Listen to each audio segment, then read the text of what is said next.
Hello friend, मैं सलीम एक बार फिर से आप सभी का विजन प्लस कोचिंग इंस्टीट्यूट में बहुत बहुत स्वागत करता हूं। फ्रेंड, आज मैं लेकर के आया हूं बायोलॉजी के कुछ जो है जनरल क्वेश्चन जो कि सभी प्रकार के कॉम्पिटिटिव एग्जाम में, सभी तैयारी के जो है एग्जाम में पूछे जाते हैं, चाहे वो आपके एसएससी हो, चाहे यूपीएससी हो, चाहे एनटीपीसी हो, सभी प्रकार के एग्जाम में जो है जीव विज्ञान रिलेटेड कुछ क्वेश्चन जो पूछे जाते हैं उसको मैं जो है लेकर के आया हूं, जो मोस्ट इंपॉर्टेंट है। अगर आप जो है तैयारी वाले हैं, अगर आप तैयारी कर रहे हैं और चाहे जिस स्टैंडर्ड के हैं, आप अगर जो है जीव विज्ञान के कुछ चीजों को अचीव करना चाहते हो, उसको जानना चाहते हो, तो फटाफट आप जो है मेरे चैनल को आप सब्सक्राइब कर लीजिए और बेल आइकन को प्रेस कर दीजिए ताकि जब भी कोई वीडियो मैं अपलोड करूं तो उसकी नोटिफिकेशन आप तक पहुंच जाए। आइए हम बात करते हैं इसके कुछ इंपॉर्टेंट क्वेश्चन और उसके आंसर की बात करते हैं। सबसे पहला क्वेश्चन जो मैंने लिखा है वो क्या लिखा है, बच्चे में लिंग का निर्धारण कौन करता है। यानी जो शिशु होता है ना, उसका जो है सेक्स डिटरमिनेशन किस क्रोमोसोम या गुणसूत्र के द्वारा होता है। अर्थात जो शिशु है, जो आने वाला शिशु है, वो जो है आपका गर्ल होगा या बॉय होगा, यानी लड़की होगा कि लड़का होगा, ये कौन सा गुणसूत्र डिटरमाइन करता है। पिता का गुणसूत्र डिटरमाइन करता है कि माता का गुणसूत्र डिटरमाइन करता है, ये क्वेश्चन पुट अप करता है एग्जाम में। तो यहाँ पर लिखा है मैंने कि बच्चे में लिंग का निर्धारण कौन करता है, जो पिता का गुणसूत्र होता है वही क्या करता है, बच्चे के लिंग का निर्धारण करता है। पिता के ही गुणसूत्र के द्वारा बच्चे का लिंग निर्धारण होता है कि बच्चा लड़की होगा कि लड़का होगा। मैं आपको बता दूं, जो लिंग गुणसूत्र होते हैं वो दो होते हैं। जो स्त्री का होता है गुणसूत्र उसे एक्स से रिप्रेजेंट करते हैं, और जो आपके पुरुष का होता है उसे एक्स और वाई से रिप्रेजेंट करते हैं। अर्थात एक जो है गुणसूत्र वो माता के जो है से जाता है और एक जो है क्या होता है वो पिता से जाता है। यदि मान लीजिए कि माता का तो दोनों एक्स है, पिता का क्या है, एक एक्स है और एक वाई है। अगर मान लीजिए ये माता का एक्स वो जाकर के पिता के एक्स से मिल जाएगा तो वो क्या हो जाएगा, एक्स एक्स हो जाएगा। अगर गुणसूत्र जो है माता और पिता का मिलाकर कर एक्स एक्स हुआ तो जो शिशु होगा वो क्या होगा, वो लड़की होगी। अगर मान लीजिए कि अगर जो है माता का जो है एक्स आया, माता का एक्स आया और पिता का जो है वाई गुणसूत्र आया और एक्स वाई हो गया, तो जो शिशु होगा वो क्या होगा, वो लड़का होगा। तो यहाँ पर जो है डिटरमाइन कौन कर रहा है, वो पुरुष अर्थात पिता ही डिटरमाइन करेगा। अर्थात पिता का अगर वाई गुणसूत्र गया तो वो क्या हो जाएगा, वो लड़का होगा, क्योंकि यहाँ पर जो गुणसूत्र स्त्री के वो दोनों क्या है, सेम है, दोनों एक्स एक्स है। यहाँ पर जो है क्या है, वो एक्स वाई है। यही वजह है कि बच्चे के यानी शिशु के लिंग निर्धारण के लिए उत्तरदायी कौन होता है, वो पिता का गुणसूत्र उत्तरदायी होता है। यहाँ पर मैंने लिखा है। दूसरा क्वेश्चन क्या पूछा जाता है कि जीन शब्द किसने दिया था।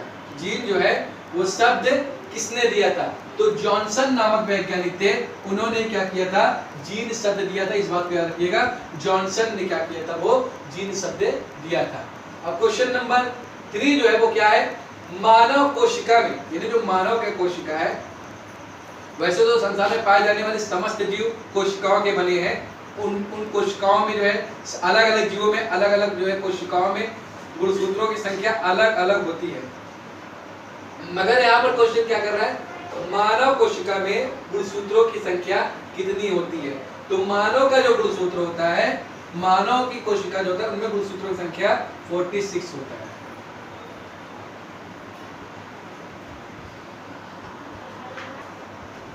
तो कितना होता है, जो आपके मानव कोशिका में जो गुणसूत्रों की संख्या कितनी होती है, वो होती है 46।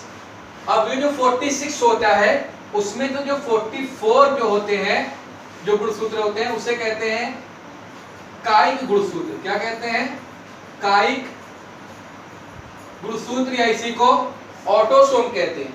ये जो 44 गुणसूत्र होते हैं, ये क्या करते हैं, जितने भी शरीर के जितने भी कैरेक्टर है, जितने भी लक्षण हैं, उसको जो है रिप्रेजेंट करने के लिए वो रिस्पॉन्सिबल होते हैं, उत्तरदायी होते हैं। और जो 2 बचता है इसे क्या कहते हैं, लिंग गुणसूत्र। क्या कहते हैं, लिंग गुणसूत्र, या इसी को सेक्स क्रोमोसोम कहते हैं। यही क्या करता है, यही लिंग गुणसूत्र जो है क्या करता है, किसी बच्चे के जो है वो डिटर्मिनेशन करता है शिशु का कि वो क्या होगा, आपका गर्द होगा या बॉय होगा, वो भी उसमें से कौन करता है, वो पिता का गुणसूत्र करता है। इसके बारे में आपको बताया। आइए हम क्वेश्चन नंबर 4 की बात करते हैं।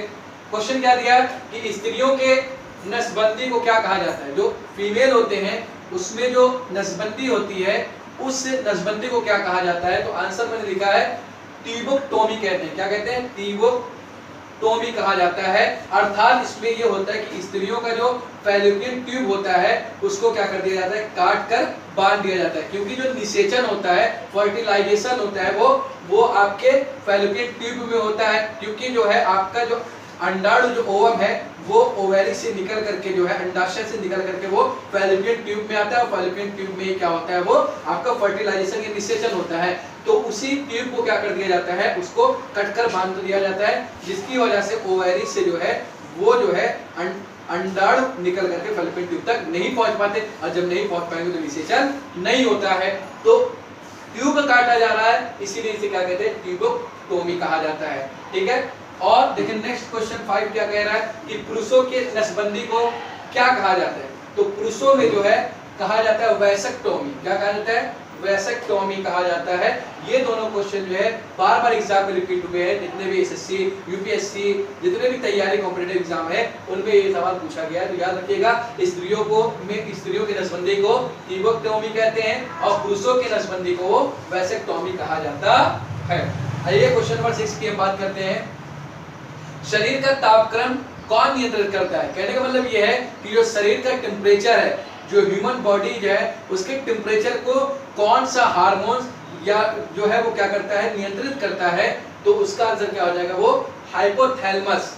जो हाइपोथैलेमस है यही क्या करता है, मानव ताप को क्या करता है, नियंत्रित करता है। पहले के जो हमारे पूर्वज थे उनके जो है जो बाल हुआ करते थे, रोम हुआ करते थे, वो बहुत बड़े बड़े हुआ करते थे। मगर अब जो हेयर्स है हमारे पास, जो हमारे रोम है वो एक अवशेष है। तो पहले के जो पूर्वज हमारे थे जिनके जो बाल या रोम बड़े बड़े हुआ करते थे, उनमें जो है ताप नियंत्रण का कार्य जो है वो उनके रोम किया करते थे। मगर अब वो तो हमारे अंदर है नहीं, सिर्फ अवशेष उनका है। तो उसके स्थान पर हाइपोथैलेमस जो है ये जो है क्या करता है, हमारे शरीर का तापक्रम नियंत्रित करता है। तो इस चीज को नोट कर लीजिएगा। क्वेश्चन नंबर 7 क्या कर रहा है, उत्तेजना के समय सबसे अधिक कौन सा हार्मोन स्रावित होता है। यानी किसी भी उत्तेजना के समय, चाहे आप डर गए हो या फिर जो है आप जो है भाग रहे हो या फिर लड़ाई कर रहे हो या फिर जितनी भी एक्साइटमेंट वाली जो स्टेज होती है, जब आप उत्तेजित होते हो उस वक्त सबसे ज्यादा कौन सा हार्मोन्स जो है वो रिलीज होता है, कौन सा हार्मोन्स क्या होता है, स्रावित होता है। तो उसका आंसर है एड्रेनलिन हार्मोन्स। क्या नाम है, एड्रेनलिन हार्मोन्स। ये जो हार्मोन्स होता है ये जो है आपके किडनी में पाया जाता है, जो आपका वृक्क है वहां पर ये जो है हार्मोन्स आपको मिलेगा, एड्रेनलिन हार्मोन्स। ठीक है। आइए क्वेश्चन नंबर 8 की बात करते हैं कि मनुष्य के शरीर में वृद्धि हार्मोन्स का उत्पादन कहाँ होता है। यानी कहने का मतलब ये है कि मानव जो वो वृद्धि करता है, यानी उसके अंदर जो ग्रोथ होता है, उस ग्रोथ हार्मोन्स जो है वो कौन उत्पादित करता है, कहाँ पर उत्पादन होता है उसका।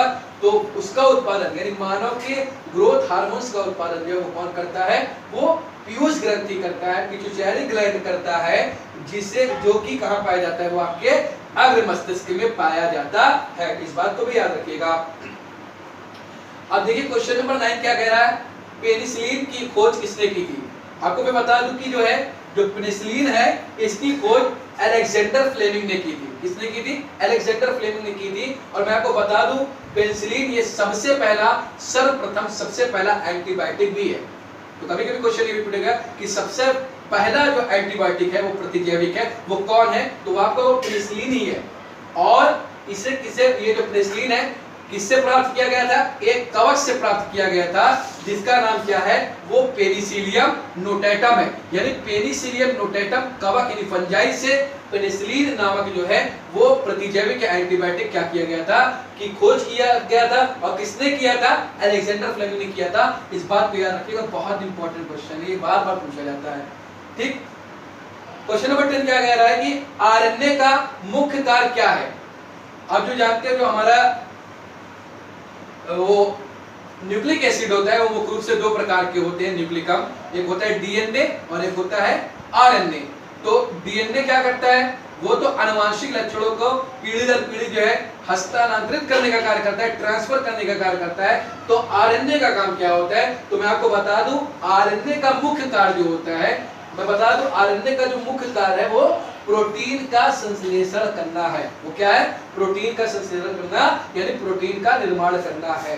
मगर कुछ विषाणुओं में, सामान्यतः पादप विषाणु में, यानी ऐसे विषाणु जो पादपों या जो पौधों को नुकसान पहुंचाते हैं, हार्म पहुंचाते हैं, उनका जो उन वायरसों का जो आनुवंशिक मटेरियल होता है उससे वो क्या होता है, उनका आरएनए होता है। मगर मैं आपको बता दूं वो रेयर केसेस है, मगर सामान्यतः आरएनए का मुख्य कार्य क्या होता है, वो प्रोटीन का संश्लेषण होता है।